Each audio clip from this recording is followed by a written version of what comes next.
दोस्तों ये कहानी एक नन्ही चिड़िया की। नन्ही चिड़िया राजा के बगीचे में जाती और मीठे अंगूर चुनकर खा जाती थी। राजा एक दिन पीछे से जाते हैं और उसे पकड़ लेते हैं। चिड़िया गिड़गिड़ाती है कि राजा साहब मुझे छोड़ दीजिए, मैं आपको 4 अनमोल बातें बताऊंगी।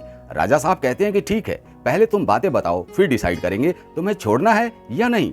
चिड़िया कहती है कि मेरी पहली बात यह है कि कभी भी जीवन में हाथ में आए शत्रु को छोड़ना नहीं चाहिए। दूसरी बात, किसी भी असंभव बात पर विश्वास नहीं करना चाहिए। और तीसरी बात, जीवन में जो बातें बीत गई हैं उस पर कभी भी अफसोस नहीं करना चाहिए।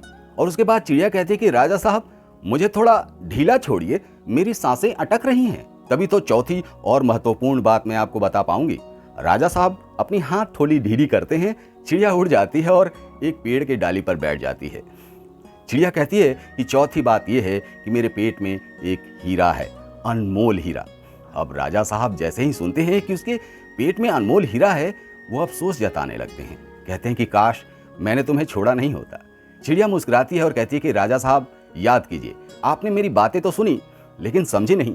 अपने हाथ में आए शत्रु को कभी भी छोड़ना नहीं चाहिए। आपने छोड़ दिया।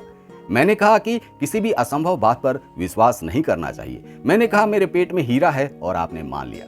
तीसरी बात, जो बातें बीत गईं उस पर अफसोस नहीं जताना चाहिए। और आप अफसोस कर रहे हैं कि मैंने क्यों छोड़ दिया। दोस्तों यही बात हमें भी समझनी है। कहानी आगे शेयर कीजिएगा। जय हिंद।